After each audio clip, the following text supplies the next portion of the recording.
자, 이제 운전직 공무원 그리고 국어 핵심 이론의 세 번째 강의로 들어가겠습니다. 자, 역시 지난 2강 했던 내용들 언어와 국어에 관한 이야기로 하고 있었고요. 그중에 언어의 체계와 구조를 그리고 언어의 종류에 관한 이야기들까지 동시에 설명하면서 언어를 다 마무리했습니다. 언어의 체계는 선택 관계라고 했고요. 구조는 통합 관계라고 했습니다. 언어의 종류와 국어의 종류를 연결하면서 설명하기를 국어의 종류 세 가지 형태상 교차거 첨가어 개통상 알타여적, 문자상 표음 문자라고 했습니다.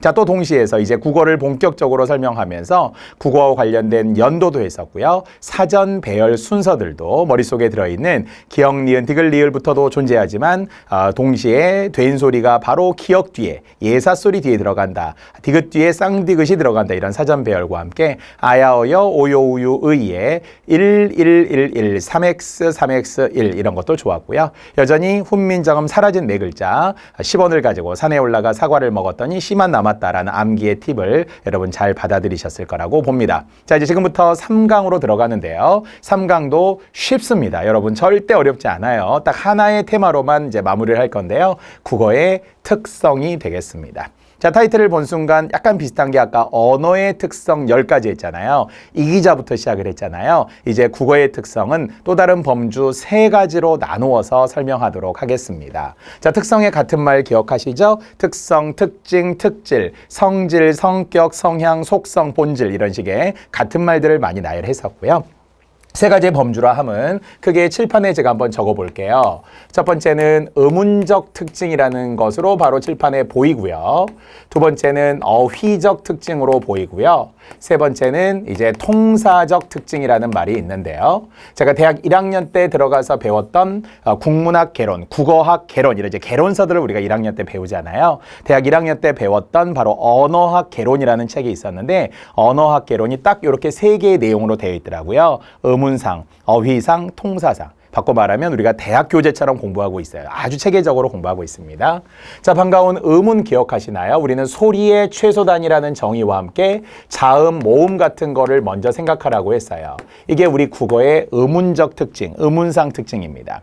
자, 두 번째 어휘라고 하는 건 여러분이 아는 단어잖아요. 영어로 말하면 보캐브러리잖아요. 그래서 단어가 어떻다 이제 이런 이야기가 나오고요. 세 번째 혹시 통사라는 말이 좀 낯선 분들이 있나요? 그럴 수 있어요. 통사 평소에 우리가 잘 쓰는 말이 아니거든요. 그러나 쉬운 말로 바꾸면 문장, 바로 영어로 sentence가 되겠어요.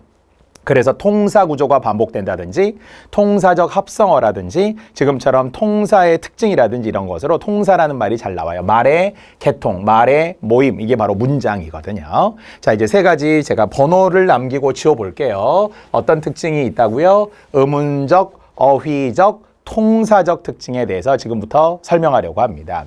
미리 이야기하면 의문적 특징의 10가지 정도가 나오고요. 어휘적 특징의 4가지, 통사적 특징의 4가지, 뭐 5가지 뭐 더 있어요. 원래 이론서에는 더 있습니다만 제가 핵심적으로 압축해서 요약해서 설명해 드리는 겁니다.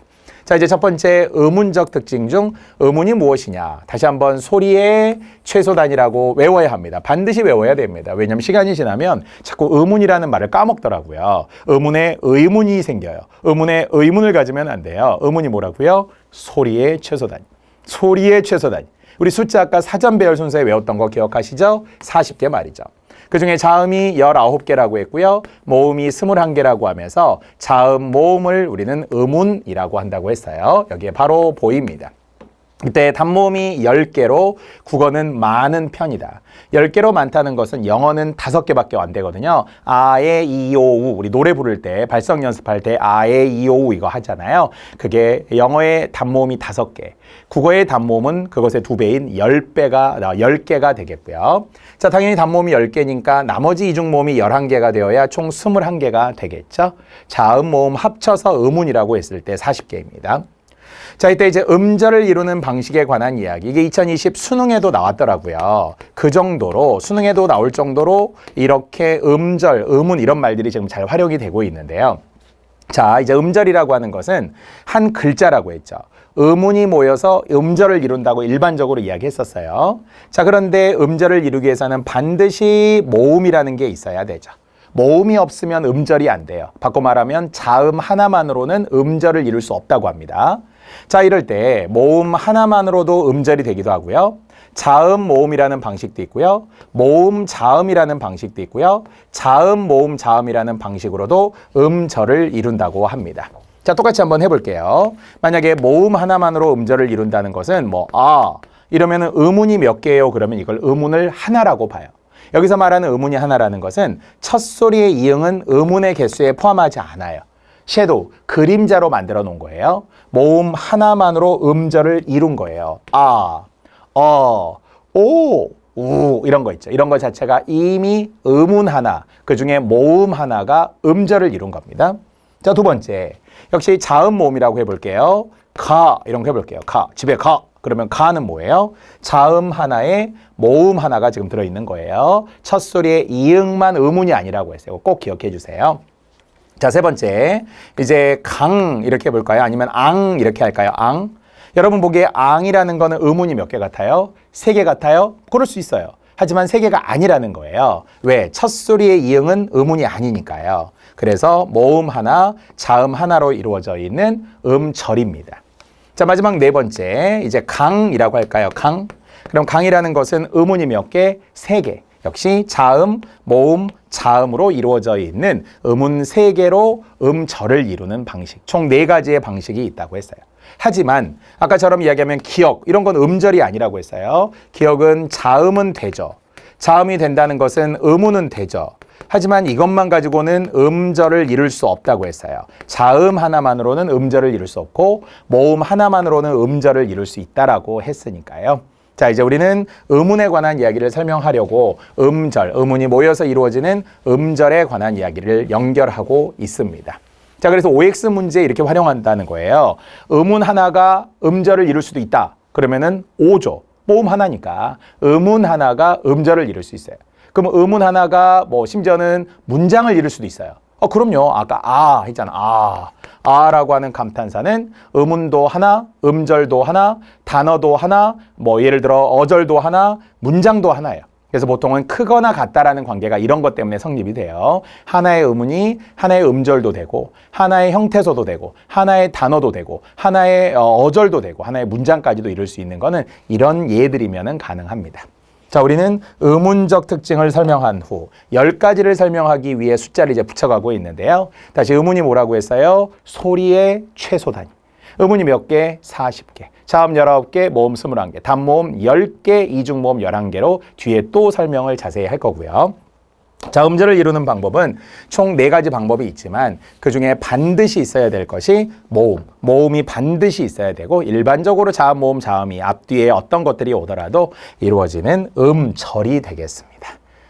자, 이제 아주 중요한 게 오기 시작하는데요. 지금부터 자음의 특징들이 연달아 3가지 이상이 나오게 되는데 그중에 자음의 첫 번째 중요한 것은 대체로 파열음 계열이 3중 체계를 이루고 있다. 그냥 통째로 외워봅시다. 자음이 어떻다고요? 대체로 파열음 계열이 3중 체계를 이루고 있다고 했어요. 대체로가 들어간 이유는 알겠죠? 100%가 아닐 수 있다는 거예요.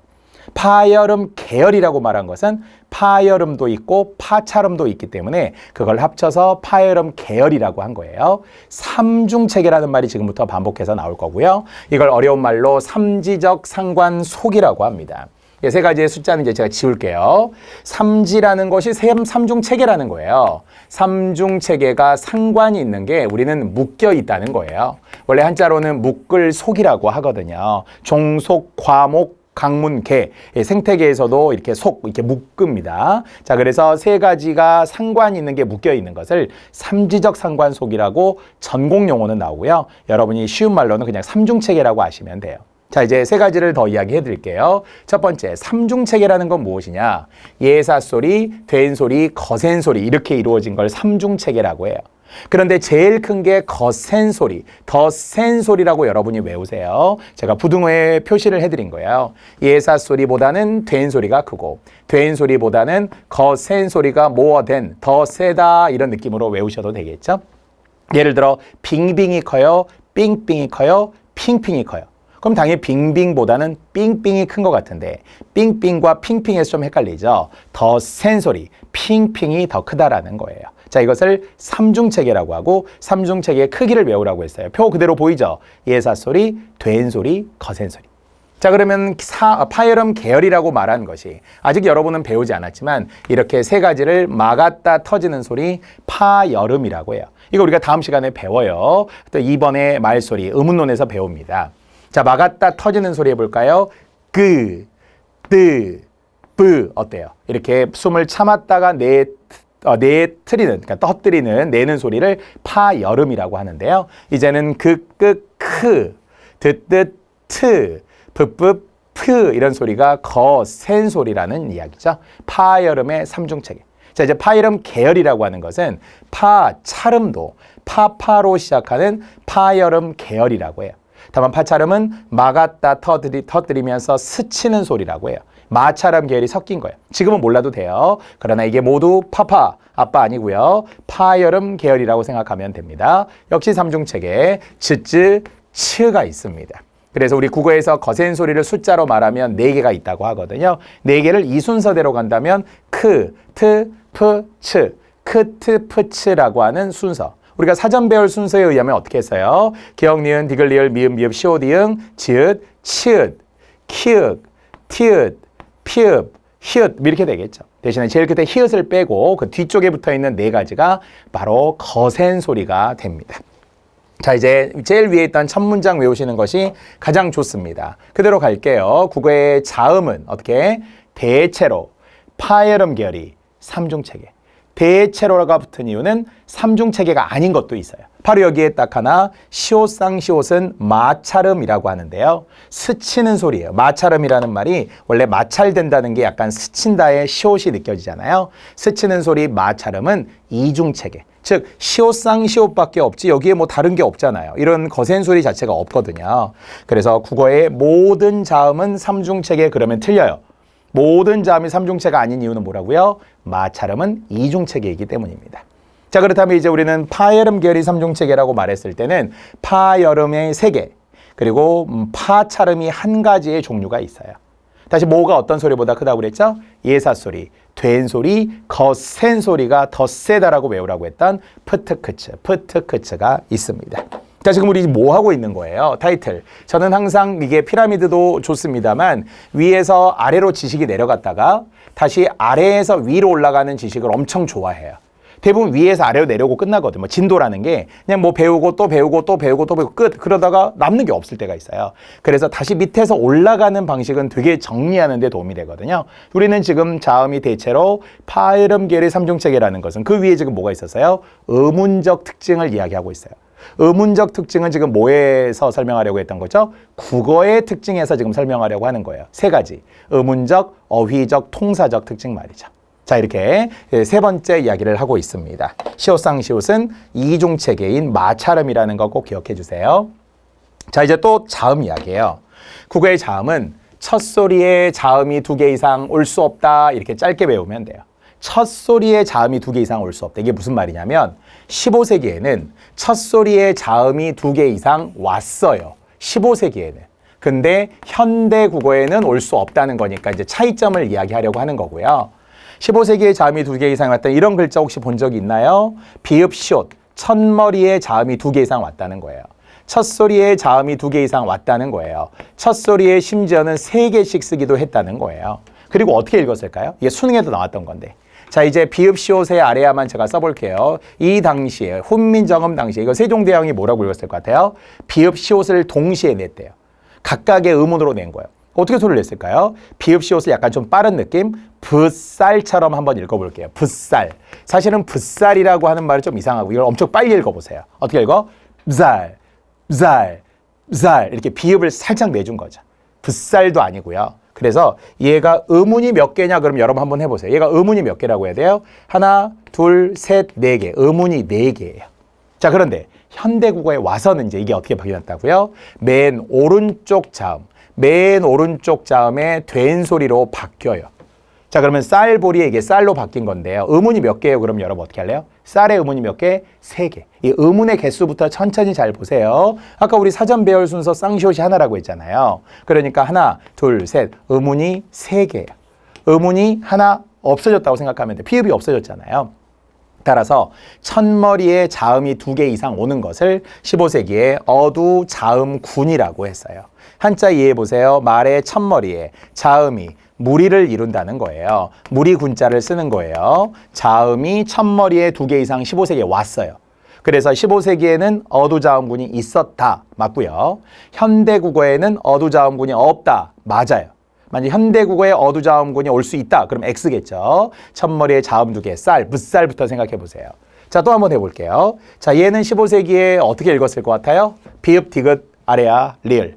붓달처럼 읽었겠죠. 붓달. 이걸 천천히 읽은 게 아니라 되게 빨리 읽었을 거예요. 딸, 딸 이렇게 말이죠. 그리고 이제 어떻게 변했다고 했죠? 오른쪽 된소리로 변했다고 해서 오른쪽 된소리 바로 아들, 딸의 딸로 변하게 된 겁니다. 자, 심지어 3개도 있다고 했어요. 진짜 이상한 단어예요. 다시 제가 옆에다 써볼게요. 천천히. 비읍, 시옷, 디귿, 에 이렇게 썼다는 거죠. 자, 이거 뭐 어떻게 읽어야 돼 도대체? 부스대를 빨리 읽어볼게요. 부스대, 부스대, 부스대 이렇게 15세기에 읽었다는 거예요. 야, 정말 지금은 편해진 거예요. 부스대 이렇게 했던 걸 맨 오른쪽 된소리. 그러니까 디귿을 쌍디귿으로 읽어서 시간을 나타내는 때가 되었다고 합니다. 한 번 더. 부스대 그 당시라면 의문이 몇 개? 4개. 자음 3개, 모음 1개. 현대국어라면 얘가 의문이 몇 개? 2개죠. 2개. 쌍디귿이 하나, 애가 하나니까 말이에요. 이렇게 의문의 개수가 달라지기도 하고요. 15세기에 어두자음군이 있었다. 현대국어에는 어두자음군이 없다. 이러면 돼요. 처음 하시는 분은 어두자음군이라는 말, 이 5글자가 그렇게 무겁게 느껴져요. 헤비하게 느껴진다니까요. 그러니까 정말 무겁게 느껴진다는 것은 마음에 다가오지 않은 거예요. 왜 다가오지 않아요? 안 쓰니까. 이런 말 처음 들어보니까. 그러나 우리는 가볍게 하는 방법은 하나밖에 없어요. 자꾸 불러줘야 돼요. 15세기에 어두자음군이 있었다. 현대국어에는 어두자음군이 없다. 어두자음군이 없다는 걸 풀어 설명해 보세요.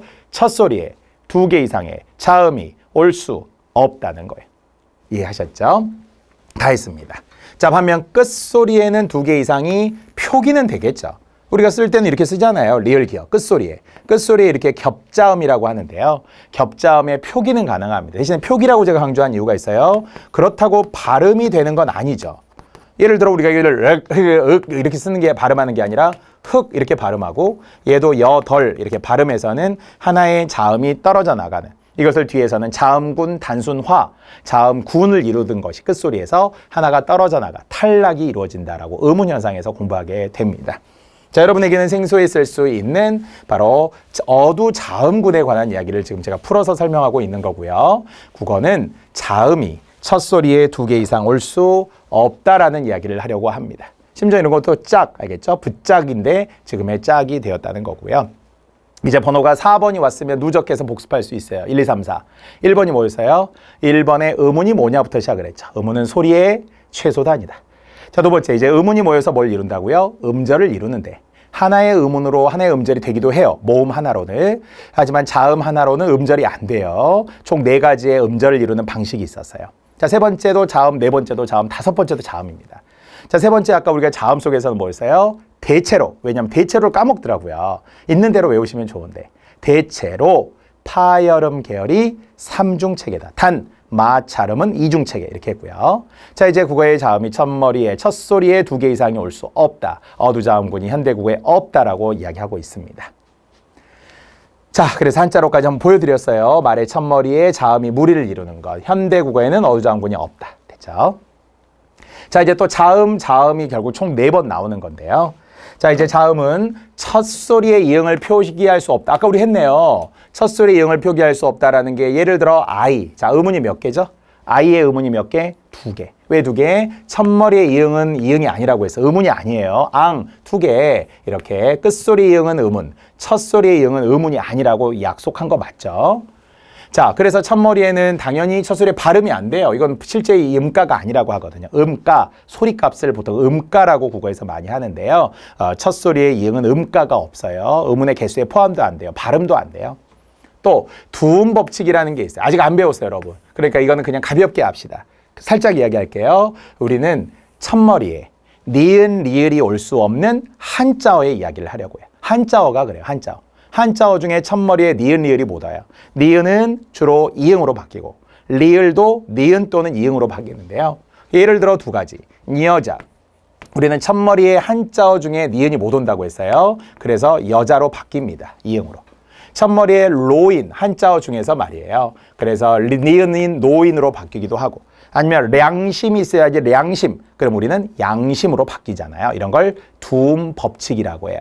한자어 중 첫머리에 니은 리을이 올 수 없는 것 두음 법칙이 우리 국어에 존재합니다. 참고로 북한 말에는 두음 법칙이 없답니다.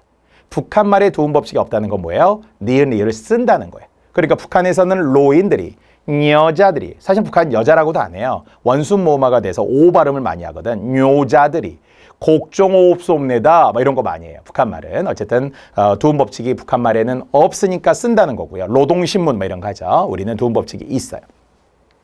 자, 또 마지막 자음인데요. 유음에 대한 인식이 뚜렷하지 않다라고 이론서에 자세히 나옵니다. 참고로 국어에 리을이 유음이라는 것은 지금 처음 들은 거니까 몰라도 돼요. 다만 흐를 유자, 마치 리을이 흐를 유자에 흐를 유, 내 몸에 흐를 유라는 거 있죠. 유일한 유음이라고 해요. 르르르 이렇게 흘러가듯이 소리를 내거든요. 어쨌든 유음에 대한 인식이 없다는 게 뭐냐면 우리는 랄이라는 우리말로 쓰면 앞에도 리을, 끝에도 리을이지만 영어로는 초성의 리을은 R이고요. 종성의 리을은 L이에요. 만약에 영어식으로 발음하면 랄 이런 느낌이죠. 근데 우리는 얘를 그냥 리을로 쓰고 얘를 리을로 써요. 이거는 의문학적으로 보면 약간 단점이래요. 왜냐하면 분명 미세한 초성의 차이가 있는데 초성과 종성이 다른데 그냥 우리는 같은 글자로 치고 왜 글자가 적으니까 24글자밖에 안 되니까 그래서 결국은 유음에 대한 인식이 뚜렷하지 않다. 알겠죠? 그래서 첫머리와 끝머리의 소리가 솔직히 다를지라도 같은 리을로 취급한다면 되겠습니다. 자, 이제 지금부터는 또 모음 이야기가 나왔어요. 근데 안 외워도 되죠. 아까 우리가 했거든요. 단모음이 10개로 많은 편이다. 단모음 10개 다음 시간에 하지만 최소한 우리는 지금 이 자리에서 이, 에, 어, 아, 우오, 위외라는 게 단모음이구나 라고만 아시면 돼요. 원래 입모양이 변하지 않는 걸 단모음이라고 하고요. 입모양이 변하는 걸 이중모음이라고 해요. 그러면은 단모음은 10개고 이중모음은 11개라고 했던 거 기억하시나요? 단모음 입모양을 고정해 볼게요. 아, 오, 우 이런 게 단모음이죠. 이중모음 해볼까요? 야, 여, 요, 유 이런 거 있죠. 아까 사전 배열에 의와 이 사이에 뭐가 들어간다고 했죠? 의, 이 모양이 변하잖아요. 이런 게 이중모음입니다. 원칙은 그렇습니다. 자, 이렇게 단모음이 10개로 많은 편이다. 자, 8번째. 벌써 다 왔어요. 10개가 되게 많아 보였는데 우리는 음에 장단음이 있어요. 장단이라는 것을 길이라고 말하죠. 길고 짧은 길이를 말하니까요. 참고로 15세기 역시 훈민정음은 지금 안 배웠지만 훈민정음 당시에는 성조라는 게 있었어요. 마치 중국어의 4성, 태국어, 베트남어의 5성처럼 높낮이가 있었어요. 그 당시에는. 하지만 현대 국어에는 뭐는 있고 뭐는 없다. 현대 국어를 기준으로 말한다면 높낮이, 즉 그러니까 고저라고 하는 것은 없어요. 그렇죠? 높낮이라고 하는 것은 없고요. 그러나 현대 국어에서는 길이, 장단은 존재하는 게 바로 눈에 눈이 들어갔다. 말이 말을 한다. 밤에 밤을 먹는다. 원래 우리가 이렇게 많이 하는 거예요. 자, 그래서 원래 장단음 사람 눈은 짧고요. 내리는 눈은 길어서 오른쪽에 발음 기호에 이렇게 점 표시를 하게 되는 게 음의 길이라고 말이야. 이걸 살짝 어려운 말로 비분절 음운 또는 초분절 음운이라고 말합니다. 그러니까 음운은 음운이에요. 근데 자음 모음이 아니에요. 이건 그냥 소리가 그렇다는 거예요. 분절되지 않는 것. 분절되는 것을 우리는 자음 모음이라고 분절음이라고 분명히 앞에서 했고요. 비분절 음운, 초분절 음운이라고 하는데 그런 말은 뒤에 나오니까 이런 장단음이 있다만 되겠습니다. 근데 이것도 잘 생각해 보세요. 왜 우리는 얘는 짧고 얘는 길죠? 이것도 일종의 자의성이에요. 우연히 그냥 그렇게 정한 거예요.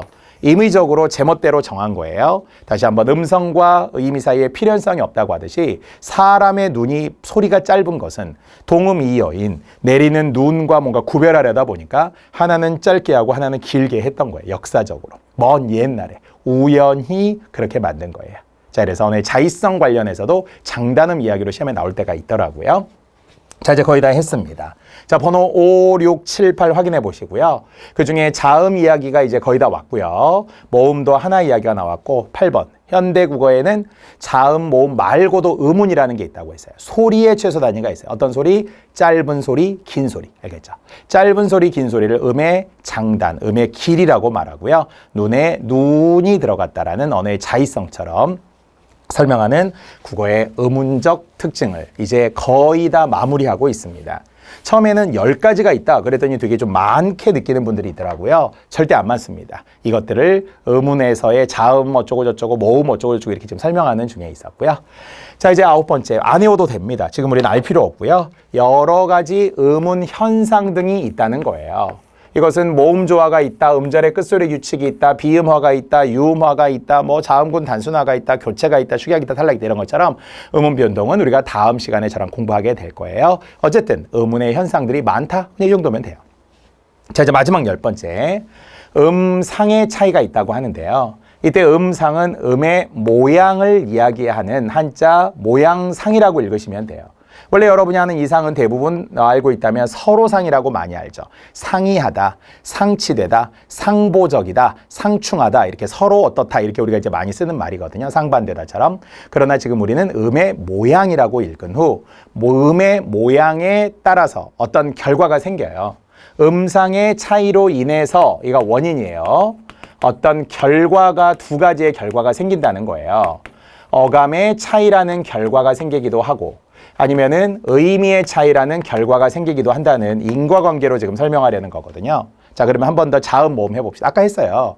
음상의 차이에 의해, 음의 모양의 차이에 의해 어감, 영어로 여러분이 훨씬 잘 아는 뉘앙스입니다. 뉘앙스가 달라진다는 거예요. 즉 그러니까 빙빙 삥삥 핑핑 자음이었잖아요. 여러분이 이제 하면 되겠네. 예사 소리, 된 소리, 거센 소리가 더 센 소리 했잖아요. 어감이 다르죠. 더 세지잖아요. 모음도 그렇습니다. 원래는 오와 오와의 모음을 양성 모음이라고 해요. 벌써 양성이라는 느낌이 그렇듯이 가볍고 밝은 느낌이 들어요. 양지, 음지 하듯이. 반면 우어, 우어를 어둡고 무거운 느낌이 드는 음성 모음이라고 해요. 그래서 저는 양성 모음, 음성 모음을 설명할 때 딱 한 가지만 이야기해요. 퐁당, 퐁당, 풍덩. 퐁당, 퐁당 돌을 던지자 어때요? 좀 가벼운 느낌이죠. 밝고. 풍덩, 풍덩 돌을 던지자. 좀 무겁잖아요. 어둡고. 그래서 양성 모음보다 음성 모음이 어둡고 무거운 느낌이 든다는 거예요. 뜻은 똑같은데, 그렇죠? 그래서 어감, 바로 이것이 음상의 차이에 의해서 어감의 차이라는 결과를 가져오게 된 게 하나예요. 두 번째는 음의 모양이 달라진 것뿐인데 사실은 뜻이 달라지기도 해요. 예를 들어 멋과 맛은 무슨 차이가 있어요? 그럼 여러분이 오늘 배웠던 전문 용어를 써보세요. 뭐가 다른 거라고 말해요? 음상이 다르다고 설명하자는 거죠. 음의 모양이 다르죠. 그러면 음의 모양이 달라진 건데 결국은 뜻이 달라진 거. 이거하고는 다르죠. 어감의 차이를 가져온 게 아니라 멋있다와 맛있다는 다르잖아요. 사람을 보고 멋있다 이렇게는 이야기하고요. 음식을 보고는 맛있다 이렇게 할 거 아니에요. 그런 것처럼 의미가 달라지게 됐다는 거예요. 자, 또 해볼게요. 자, 이제 뛰다와 튀다 한번 합시다. 다시 한번 뭐가 다르다고 설명하자고요. 상이 다르다고 설명하자고요. 쌍디귿과 티읕은 원래는 아까 어감 차이였잖아요. 근데 이제는 뜻이 달라. 뛰는 것은 앞으로 뛰는 거죠. 튀는 것은 물방울이 튀는 거죠. 이런 것처럼 의미의 차이가 있어요. 그렇죠? 이런 것처럼 물론 튀어와, 빨리 튀어와 이렇게 할 수도 있잖아요. 그런데 의미의 차이가 생겼다는 겁니다. 원래는 넘다와 남다도 아의 차이 음상이지만 뜻이 다른데 이제 어원은 같아요. 어원이 넘으면 남는 거죠. 넘어서 남는다고 생각합시다. 그래서 원래 제가 어휘 문제로 물어볼 때가 있는데요. 연함은 명이 모여 있어요. 연함은 명. 어떤 몇 명일 것 같아요. 학생들에게 물어보면 대부분 틀려요. 여에 꽂히더라고. 여섯, 여덟 아니에요. 이게 열에서 리을이 탈락된 거고요. 텐입니다. 텐. 남다 아까 뭐와 호환이 된다고 그랬죠? 넘다와 원래 어원이 같은 말이에요. 그래서 뜻에 의하면 연함은 명이 모였다는 것은 열이 조금 넘는. 그래서 열하나 열둘 정도를 뜻하는 게 연함은 명. 뭐 우리 집에 강아지 엄청 많아요. 그러면 연함은 마리가 있어요. 이렇게 이야기. 연함은 마리. 다시 몇 마리가 있다고요? 열이 조금 넘는 마리. 알겠죠? 연함은 가지가 있어요. 열이 조금 넘는 가지, 11가지, 12가지 뭐 이런 것처럼 말이죠. 자, 이렇게 제가 이제 음상의 차이라는 것에서 설명을 하던 중 한자 이야기를 하고 있었잖아요. 자, 이게 원래는 3가지의 뜻이 있다고 생각해 볼게요. 제가 왜냐하면 사이사이 한자 얘기를 조금씩 조심스럽게 하고 있어요. 여러분 부담 가질까 봐. 자, 첫 번째는 서로상이라고 했습니다. 여기까지는 쉬워요. 자, 이제 두 번째도 여러분이 하나 알았으면 좋겠어요. 이걸 얼굴상이라고도 합니다. 얼굴상에서 많이 쓰이는 말은 관상이죠, 관상. 손에 손금을 본다. 이것도 손숫자를 써서 수상 이렇게도 이야기하거든요. 상이 참 좋구나. 호랑이 상이구나. 김종서 장군 이런 거. 자, 이제 세 번째 지금 배웠던 것이 무슨 상이라고요? 모양상. 그럼 모양상 하면 떠오르는 단어는 뭐라고요? 음상. 왜냐하면 음운상의 특징에서 우리가 지금 했으니까. 음운적 특징에서 했으니까. 자, 음상의 차이에 의해서 어떤 결과가 두 개 생긴다고 했어요. 첫 번째, 음상의 차이에 의해서 첫 번째는 어감의 차이라는 게 생기기도 하고, 두 번째는 의미의 차이라는 게 생기기도 한다. 의미의 차이 중에 나온 예, 이것만이라도 외웁시다. 멋과 맛, 넘다, 남다, 뛰다, 튀다. 알겠죠? 그러면서도 덜다와 털다. 품이 뜻이 다르잖아요. 그래서 국어의 음운적 특징을 모두 마무리했습니다. 제가 숫자 10이라는 것의 어떤 상징적 의미를 이론의 최대치로 봐요. 뭐 외워야 되는데 20가지가 있었고 뭐 어떻게 외우겠어요, 20가지는. 근데 10가지 정도는 좀 도전해 볼 수 있고요. 그래서 여러분이 만약 이 강의를 들으면서 음운적 특징 10가지를 한번 외우고 싶다, 의지가 있다, 엄청 좋은 거예요. 못 외웠다. 괜찮아요, 여러분. 꼭 못 외우면 뭐 상관없어요. 그러나 일단은 차근차근 한번 복기는 해보자는 거예요. 자, 다시 한 번만 해볼게요. 음운적 특징 10가지. 첫 번째는 음운이 소리의 최소단이다 했어요. 그러면서 개수 이야기 나왔어요. 음운이 40개, 자음이 19개, 모음이 21개, 단모음 10개, 이중모음 11개가 뒤에 또 나오잖아요. 음운을 이루는 음절을 이루는 방법 했어요. 두 번째. 그래서 자음, 모음, 자음의 기본 형태에서 모음이 반드시 있어야 된다는 거. 자, 세 번째 자음, 네 번째 자음, 다섯 번째 자음, 여섯 번째 자음. 이거 우리가 다 했으니까. 그래서 자음이 대체로 파열음이 삼중체계라든지 첫머리에 자음이 2개 이상 올 수 없다라든지 아니면 자음이라고 하는 걸 통해서도 역시 우리가 뒤에 이어지지만 결국은 자음 중에 뭐 리을의 유음이라는 것이 뭐 구별하기 어렵다든지 아니면 첫머리에 이응이 올 수 없어요. 두음 법칙이 있어요. 뭐 발음도 안 나요. 이런 것들이 포함돼서 있었고요. 자, 모음이야 당연히 단모음 10개 이야기하려고요. 그 다음에 음의 길이라는 게 있다고 했죠. 그것은 자음, 모음 같은 음운이 아니에요. 비분절 음운. 초분절 음운이라고 하는 음의 길이, 장단이 있습니다. 그리고 이제 나머지 다 했잖아요. 여러 가지 음운 현상이 있으며 음상의 차이에 의한 어감의 차이, 음상의 차이에 의한 의미의 차이라는 걸 가져온다. 이렇게 하면은 길었던 10가지의 음운적 특징을 다 마무리했습니다. 자, 이제는 쉽습니다. 자, 이제 어휘적 특징이 있고요. 어휘적 특징은 단어라고 했는데 100% 어로 끝나는 4가지 이야기만 합니다. 그냥 상식적인 거예요. 시험에 안 나와요.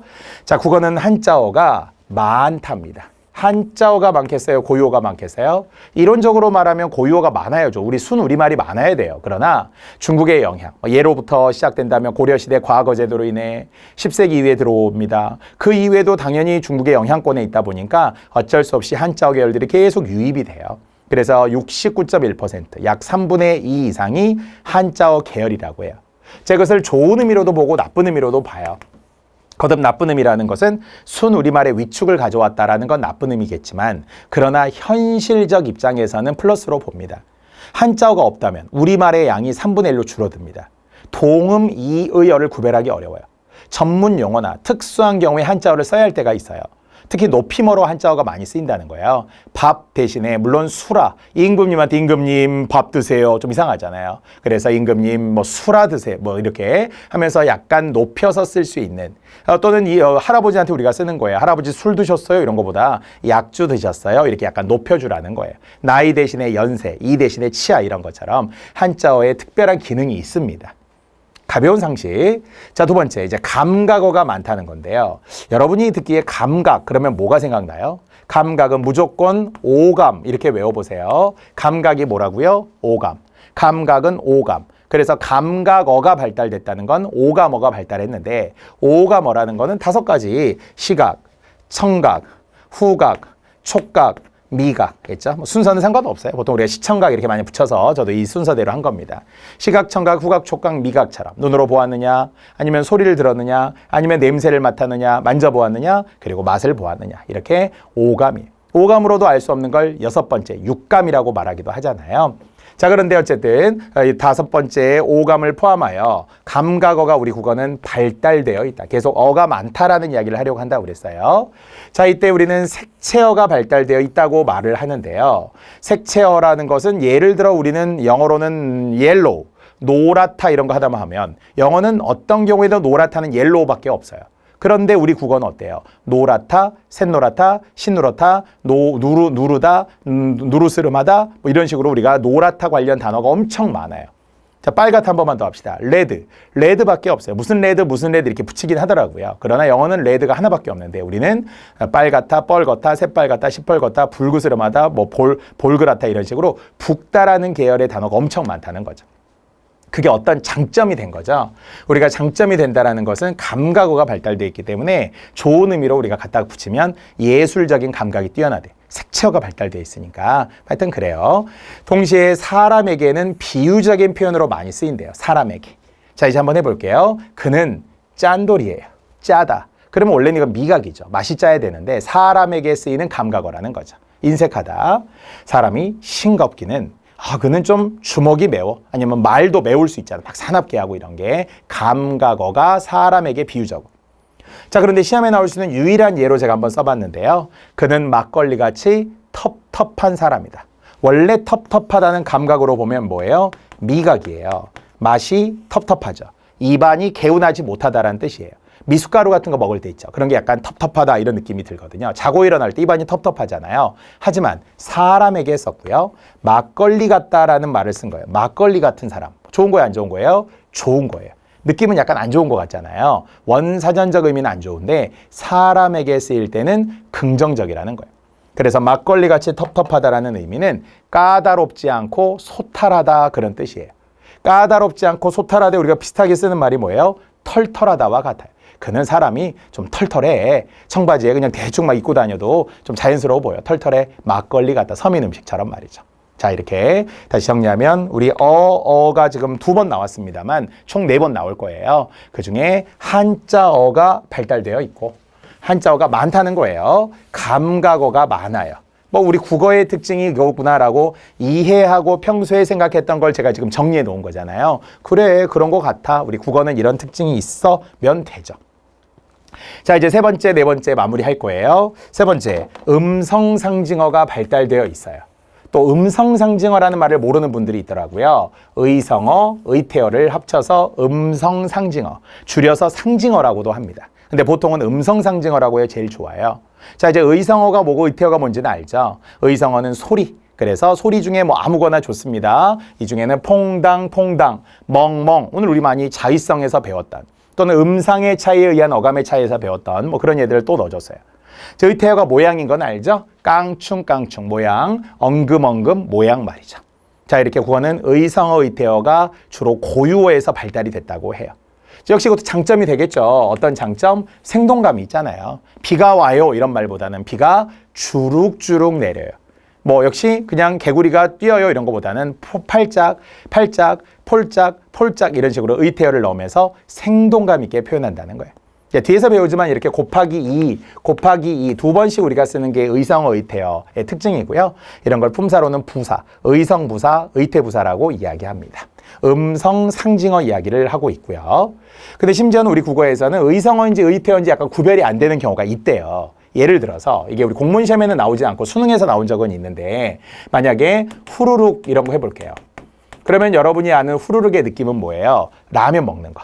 근데 문제는 라면 먹는 이걸 소리라고 해야 돼요? 라면을 먹는 모양이라고 해야 돼요? 후루룩이 의성어 같아요? 의태어 같아요? 의성어 같아요? 의태어 같아요? 결론은 둘 다 된다는 거예요. 면발을 빨아들이는, 우리 같은 폭풍 흡입한다 이런 말 하잖아요. 하는 소리 또는 모양, 이렇게 두 가지를 다 공유하는 말들이 우리 국어에 꽤 있어요. 그러니까 의성어인지 의태어인지는 문맥을 봐야 되겠어요. 후루룩거리는 소리, 그러면 의성어고요. 후루룩거리는 모양으로 그냥 먹고 있는 건 이거는 의태어예요. 출렁출렁, 한 번만 더 할까요? 파도 말이에요, 파도. 출렁출렁은 소리 같아요, 모양 같아요? 역시 둘 다 된답니다. 의성어일 수도 있고 의태어일 수도 있어요. 파도가 출렁거리는 소리, 출렁, 출렁 이러면 소리고요. 그냥 출렁대고 있어요. 저기 멀리서 소리는 안 들리는데 귀를 막고 있는데 출렁출렁 거리고 있는 거예요. 넘실넘실 거리고 있는 거예요. 이렇게 의성어 의태어를 공유하는 경우도 있다. 참고로만 아시면 됩니다. 자, 마지막 4번째, 어휘의 특징 존비어가 발달되어 있다. 역시 많다 이렇게 해도 돼요. 존비어라고 하는 것은 존대하거나 낮추거나 그냥 우리가 줄이면 높임어라고 해도 되고요. 경어라고 해도 돼요.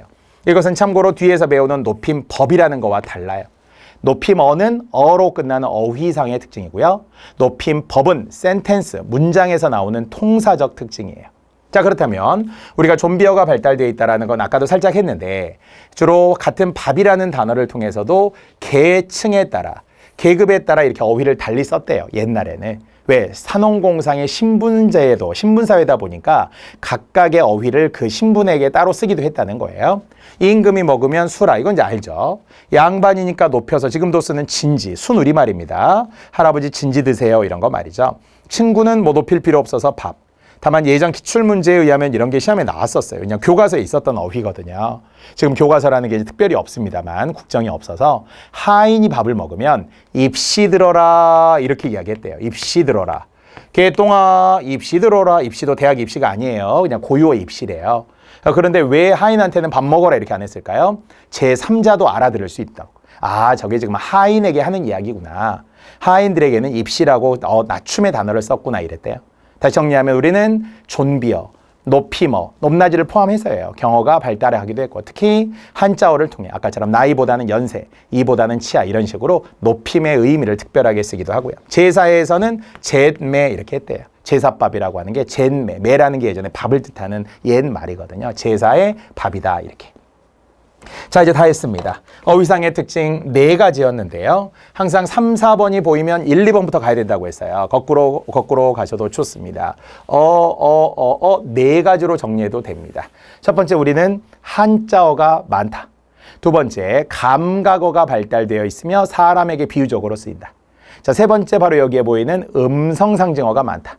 자, 네 번째, 우리는 존비어, 높이머, 경어가 발달되어 있는 어휘적 특징이 되겠습니다. 총 14가지 했어요. 와, 되게 진짜 열심히 하셨잖아요. 첫 번째는 의문적 특징 10가지, 두 번째 어휘적 특징 4가지였습니다. 자, 이제 마지막 세 번째고요. 통사적 특징입니다. 아직도 통사가 부담스럽죠? 말의 개통이라고 했어요. 원래 말씀사거든요. 말의 개통, 말을 모은 것이 센텐스, 문장. 보통 영어에서는 구문상의 특징 막 이런 말을 써요. 보통 문장이라는 것은 이렇게 쭉 길게 돼야 문장이잖아요. 받침표가 있어야 되잖아요. 어절로도 끊잖아요. 그래서 우리 문장 전체의 특징을 한 번만 생각해 봅시다. 역시 4가지. 그런데 놀랍게 우리가 거의 다 했어요. 첫 번째, 반갑죠. 조사, 접사, 어미 등이 붙어서 문장을 이루는 것을 바로 교차어, 첨가어라고 어디서 배웠어요? 국어의 형태상 종류에서 배웠잖아요. 국어는 형태상, 교차어, 첨가어. 한자 이제 다시 갑시다. 아교 교자 했거든요. 살짝 어려웠어요. 그리고 붙을 착자 했습니다. 아교 교자를 쓰는 원래 한자성어가 있어요. 이제 저랑도 한자성어도 공부하게 되겠습니다만은 교주 고슬이라고 하는 말이 있어요. 아교로 풀칠을 해요. 악기에다가. 이 미련하고 어리석고 융통성이 없다. 한 가지 소리밖에 나지 않는다고 하고요. 아니면 친한 친구, 껌처럼 붙어 다닌다. 요즘 이런 말 쓰죠. 예전에는 풀처럼 끈적끈적하게 붙어 다닌다고 해서 교칠지교라고 했어요. 친한 친구를 말해요. 자, 어쨌든 아교 교자. 그래서 교차어라고 하는 게 이제 여기에 보이고요. 같은 말 치읓치읓 첨가어라고 했었죠. 다만 헷갈리면 안 되는 것이 이것이 문장을 이루기 때문에 통사적 특징이라고 해야죠. 교차어라고 어로 끝났다고 어휘가 교차어라는 어휘는 없죠. 우리는 철수가 밥을 먹었다 하는 문장을 놓고서 조사가 붙어요, 어미가 붙어요, 막 이런 말 했으니까요. 문장의 특징. 첫 번째, 문장을 이룰 때 조사, 접사, 어미가 붙는다는 거. 자, 두 번째. 이것도 우리가 했어요. 어디서? 알타이 어족의 특징이라고 했어요. 우리말은 수식어, 피수식어의 어순이에요. 앞에서 뒤를 꾸며줘요. 우리는 새 옷 이렇게 이야기하지 옷새 이렇게 이야기하지 않잖아요. 영어처럼 거듭 ove를 넣어가지고 for를 넣어가지고 from을 넣어가지고 뒤에서 앞으로 꾸며주는 방식이 없어요. 앞에 있는 말을 수식어, 꾸밈을 받는 뒤에 있는 말을 피수식어라고 합니다. 물론 우리는 많이 먹다처럼 이렇게 부사어가 서술어를 꾸며주기도 하고 얘는 도치라는 건 돼요. 도치. 많이 먹었어? 이런 것도 되고 먹었어 완전 많이 이렇게 우리가 두 순서를 바꿀 수는 있어요. 하지만 새 옷처럼 아니면 헌집처럼 관형어는 반드시 체언 앞에 온다. 관형사는 반드시 체언 앞에 온다. 이렇게 품사나 성분에서 이야기해요. 어쨌든 이걸 이론화하면 수식어는 피수식어 앞에 온다. 꾸며주는 말은 꾸밈을 받는 말 앞에 온다. 맞는 4개 제가 빨리 해볼게요. 이거 잘 보세요. 수식어는 피수식어 앞에 오고 피수식어는 수식어 뒤에 온다. 꾸며주는 말은 꾸밈을 받는 말 앞에 오고 꾸밈을 받는 말은 꾸며주는 말 뒤에 온다. 이렇게 이야기해요. 어때요? 틀린 거 4개 해볼까요? 수식어는 비수식어 뒤에 온다. 피수식어는 수식어 앞에 온다. 꾸며주는 말은 꾸밈을 받는 말 뒤에 온다. 꾸밈을 받는 말은 꾸며주는 말 앞에 온다. 그럼 이거 다 틀린 거예요. 칠판에 있는 대로 섞으면 4개가 다 나오겠습니다. 통사적 특징입니다. 2가지를 했어요. 이제 거의 다 온 거예요. 자, 여러분이 알고 있는 첫 번째 뭐라고 했어요? 조사, 접사, 어미 등이 붙어서 문장을 이루는 국어의 통사적 특징. 그것을 교차하고 첨가어라고 했고요. 자, 두 번째 우리의 어순을 이야기하려는 건데요. 수식어, 피수식어의 어순으로 되어 있는 게 통사상의 특징이 되겠습니다. 자, 그렇다면 바로 이 어순 이야기가 또 나오게 되는 거예요. 여러분과 함께 했었던 알타이어족, 제차 주목서라고 첫 글자만 외워도 되겠습니까? 주목서의 어순으로 되어 있다고 해요. 주어, 목적어, 서술어 말이죠. 이걸 보통 영어 선생님들이 이야기할 때는 SOV라는 말을 쓰기도 하죠. Subject, Object, Verb라고 합니다. 영어에서는 동사라는 말을 우리가 쓰는데 국어에서는 서술어라고 합시다. 주어 동사가 아니에요. 주어 서술어죠. 주어 목적어 서술어. 이 말의 어순의 핵심은 뭐예요? 목적어가 중간에 있지만 서술어가 맨 뒤에 온다는 말하고 같아요. 이건 영어하고 다르다는 거예요. 영어의 어순은 어떻게 되어 있어요? SVO로 되어 있다는 거죠. 주어 동사 목적어의 형식으로 되어 있겠죠. 그래서 우리 국어는 목적어가 있고 서술어. 나는 밥을 먹는다 그러면 끝나요. 단 주의해야 될 건 어순의 위치 바꿈이 대체로 자유로워요. 즉 주목서의 어순이지만 나는 밥을 먹는다 해도 되고 나는 먹는다 밥을 해도 돼요. 밥을 나는 먹는다 해도 돼요. 아예 뒤에서부터 먹는다 밥을 나는 이래도 돼요. 이렇게 도치가 가능하다는 것은 되지만 그렇다고 해서 무조건 자유롭다는 말은 아니에요. 주목서의 어순을 대체로 지키는 게 좋고 아까처럼 새 옷은 내도 옷새 이런 건 안 된다고 했잖아요. 그래서 서술어가 맨 뒤에 있다는 것을 장점 또는 단점으로 또 봅니다. 서술어가 뒤에 있으니까 어때요? 우리말을 끝까지 들어야 된다. 이것을 청자의 주의를 집중시킬 수 있다고 본 거예요. 단점도 있어요. 말이 너무 길어져. 그것이 마치 우리는 TMI, 정보도 많고 그래서 막 청자가 약간 짜증나게 들어야 돼. 나는 이래서 이랬는데 이래가지고 이랬거든. 그래서 이래서 이렇게 말이 막 한참 길어져. 이것을 청자, 듣는 사람 입장에서는 약간 비판적 이해를 제한한다. 그러면서 주술관계도 막 안 맞고 비문의 가능성도 높은 것을 우리말의 장단점과 함께 같이 보시면 좋습니다. 자, 굳이 말하면 마지막인데요. 우리 국어는 높임법이 발달했다고 했어요. 한 번 더 어디에서? 문장에서. 아까 뭐와 구별하기로 했죠? 높임어, 경어, 좀비어와는 다르다고 했죠. 다시 높임어는 어휘상의 특징, 높임법은 통사상의 특징이고요. 문장에서 우리는 높임법을 총 3가지의 높임법으로 봐요. 주체 높임, 상대 높임, 객체 높임. 외국인들이 싫어하는 게 이런 거래요. 영어라면 그냥 How are you, Good morning 이러면 되는 거예요. 근데 우리는 엄청 인사도 복잡해. 안녕하세요, 안녕하십니까, 안녕 뭐 이런 것처럼 대상에 따라서 다 달리 써야 돼. 주체 높임, 상대 높임, 객체 높임. 3가지 외울 준비해 보세요. 주체, 상대, 객체. 뒤에서 다시 다 합니다. 주체 높임은 우리가 깨서의 시를 쓰는 거거든요. 할아버지께서 뭐뭐 하신다 이렇게 말이죠. 근데 이제 우리가 과잉 높임이라는 게 있어요. 너무 우리가 시를 아무 데나 붙이는 경우가 있어요. 시를 붙일 때 맞을 때가 있고 틀릴 때가 있다는 거죠. 사람한테 쓰면 맞겠죠. 할아버지께서 뭐뭐 하신다. 아버지께서, 어머니께서, 선생님께서 뭐뭐 하신다 이런 건 괜찮은데요. 물건에다 막 써요. 물건에다 쓴다는 것은 뭐 예를 들어 아메리카노 나오셨습니다. 뭐 이렇게 한다는 거예요. 돈에도 써요. 2만 원 되시겠습니다. 이렇게 한다는 거예요. 돈에다 쓰면 안 돼요. 이게 어법으로 잘 나와요. 그리고 공무원 시험에서도 잘 나옵니다. 자, 하여튼 이렇게 상대 높임, 객체 높임이라는 높임법이 있다는 것만 알고 갑시다. 자세히 할 필요 없습니다. 자, 마지막 굳이 해도 되고 안 해도 되는데요. 이론서에 있기 때문에 알고만 가세요. 주어 구성이 가능하다. 이건 영어와 달라요. 영어는 주어가 불가능하거든요. 비인칭 주어 it 이렇게 쓰거나 그냥 I, you 이런 건 쓸 수 있습니다만 주어는 우리 국어에서 가능해요. 예를 들어 그는 키가 크다. 그러면 그는이라는 것도 주어고요. 키가라는 것도 주어예요. 크다는 서술어고요. 다만 전체의 주어는 그는이고요. 키가 크다라고 하는 것을 나중에 배우지만 서술절이라고 합니다. 하지만 어쨌든 주어가 2개 연달아 올 수 있다 없다 그러면 올 수 있다 이렇게 OX로만 예문을 하나 만들어주세요. 그는 키가 크다. 토끼는 앞발이 짧다. 그렇죠? 그녀는 마음이 예쁘다 이런 것처럼 주어가 연달아 올 수 있다 이런 정도는 국어의 통사상 특징, 통사적 특징, 문장의 특징이 되겠습니다. 자, 따라서 우리가 최대 5가지라고 했지만 뭐 저는 4가지 그래서 숫자는 18가지로 제가 썼습니다만 19가지 여기 지금 나온 것으로도 볼 수 있고요. 더 있어요. 이론서에 보면 세부적으로 더 있는데 제가 말 그대로 굵직굵직하게 크게만 잡았습니다. 자, 우리가 3번, 4번이라고 이야기했다면 어순 이야기니까요. 주목서, 주목서, 주목서, SOV, SOV라고 합시다. 자, 그러면서 장점과 단점도 지금 설명해 드렸고요.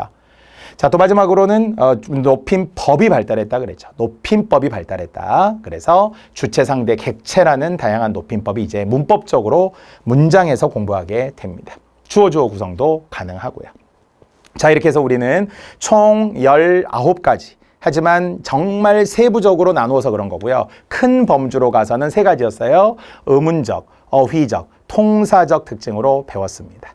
자, 기출문제 마지막으로 한번 설명해 볼게요. 자, 적절하지 않은 것인데요. 국어의 특징. 이제 우리가 벌써 타이틀로 보는 순간 3가지 이렇게 보이죠? 특징, 특성, 성질, 성격, 성향 뭐 다 우리가 바꿀 수 있어요. 적절하지 않은 것입니다. 자, 그렇다면 첫 번째, 조사가 발달하여 어순에 따른 제약이 전혀 없다. 자, 끊어서 봅시다. 조사가 발달하여. 맞아요, 틀려요? 맞아요. 교차거, 첨가어 했잖아요. 조사가 우리는 엄청 붙어요. 발달했다고 했어요. 철수가, 밥을 이런 거. 자, 어순에 따른 뭔가 우리 이야기했어요. 어순 이야기했잖아요. SOV, SOV 주어, 목적어, 서술어. 그런데 제약이 전혀 없다고 그랬어요. 전혀. 제약이 전혀 없다는 건 완전 자유롭다는 건데 아까 그렇게 설명하지 않았어요. 왜? 새 옷 이런 거 했잖아요. 계속. 철수가 새 옷을 입었다는 것은 새가 옷을 꾸며주게 되지 철수가 옷을 새 입었다 이렇게는 안 되잖아요. 이런 건 제약이 있는 거예요. 따라서 관형사는 반드시 체언 앞에 온다. 아직 안 배웠지만 관형어는 반드시 체언을 꾸며준다. 이렇게 이야기해요. 단, 부사어는 도치가 된다고 그랬어요. 많이 먹었다, 먹었다 많이 이런 건 된다고 했습니다만 그게 전혀 없다라고는 말할 수 없어요. 제약이 일부 있거나 SOV의 어순으로 설명을 하는데 위치 바꿈이 어느 정도는 가능하다 이렇게는 할 수 있는 거지 완전 자유롭다 이렇게 하면 이건 틀려요. 그래서 우리가 오늘 배웠던 말들 중에 미묘한 말, 대체로 이런 거 있었잖아요. 지금처럼 말하면 전혀 이런 말들에도 정말 신경을 써야 되겠습니다. 자, 이렇게 해서 벌써 답이 1번으로 나왔고요. 그러면 1번은 어떻게 고치는 게 좋다고요? 조사가 발달했다는 것은 그것과 어순의 위치 변경과는 논리적으로 안 맞고요. 미묘한 의미 차이. 예를 들어 철수가, 철수는, 철수도, 철수만 이런 식의 약간 미묘한 의미 차이가 있다는 거예요. 그런 문체적 효과를 나타낼 수 있는 건 조사 발달의 원인 결과입니다. 하지만 나머지는 다 맞는 거예요. 아까 우리 했잖아요. 어휘 중에 고유어도 있어요. 한자어도 있어요. 외래어라는 것도 있겠죠. 그리고 반가운 음성상징어, 의성어, 의태어 또는 친족어 이런 거 발달되어 있어요. 전통사회, 산업공상의 신분사회에서 말이죠. 자, 또는 파열음 역시 우리가 아까 다 설명했던 삼중체계. 그것을 사망대립이라고 했어요. 예사소리, 된소리, 거센소리, 빙빙빙빙, 핑핑 기억하시죠? 그래서 파열음 계열이라고 우리가 했는데 파열음, 폐쇄음이라고도 합니다. 자, 공손성을 표현하는 다양한 수단. 그런데 아까 높임 어휘로도 있고요. 높임 법이라고 하는 주체, 상대, 객체도 다 우리 국어의 특징이 그만큼 공손성을 신분사회에서부터 비롯된 높임어나 높임법이 발달되어 있다는 걸 알려주었습니다. 자, 오늘 배웠던 한자 한 번만 정리할게요. 제가 출발했던 것은 제멋대로 자의성이라는 것, 자의적이라는 것 때문에 국가적 7급으로도 설명하게 됐고요. 아교교의 교차거라는 것도 한자로서는 매우 매력적이었던 거기 때문에 기억해 주시고 또는 뽑을 추, 추상성이라고 하는 뽑을 추에서도 시추, 꽃이라는 사례로도 설명하면 돼요. 자, 이렇게 많은 한자를 제가 설명하고 싶지 않습니다. 서로상인데 얘는 모양상도 되고 얼굴상도 된다. 이렇게. 그렇게만 해도 아까 칠판에 있던 것들 아니면 여러분 강의 노트로도 확인할 수 있는 괄호의 한자들을 읽기만 해도 구조, 체계 이렇게 해도 양이 분명히 늘어날 거예요, 여러분. 자, 이렇게 제가 3강을 지금 이 시간에 강의를 했는데요. 자, 이제 어떠십니까? 첫 번째, 선생님이 반복을 많이 해준다. 그리고 정말 최대한 제가 쉽게 지금 설명하려고 하는 겁니다. 그리고 동시에 반복과 빈칸을 통한 특히 가독성이 높은 지금 수업 방식으로 PPT가 구성이 되어 있기 때문에 반드시 강의 노트 보셔야 됩니다. 이론서만 보고 선생님 이거 어떻게 봐 이런 분이 꼭 있는데요. 강의 노트 먼저 보라고 했어요. 이론서는 그것이 되면 이해가 되면 그걸 바탕으로 이론서를 쭉 읽으시기만 하면 돼요. 길게. 이런 말도 있네. 새로운 것도 있네. 선생님 설명 안 한 것도 있지만 이거 그냥 가볍게 읽어도 되겠구나 라고 하면서 진짜 책을 사랑하셔야 돼요. 막 품에 품고 아끼고 사랑하시면 운전직 공무원 여러분 반드시 합격이 멀지 않습니다. 자, 이 시간은 3강까지였고요. 다음 시간에는 이제 본격적으로 다 말소리와 가면서 의문론으로 들어가도록 하겠습니다. 자, S였습니다.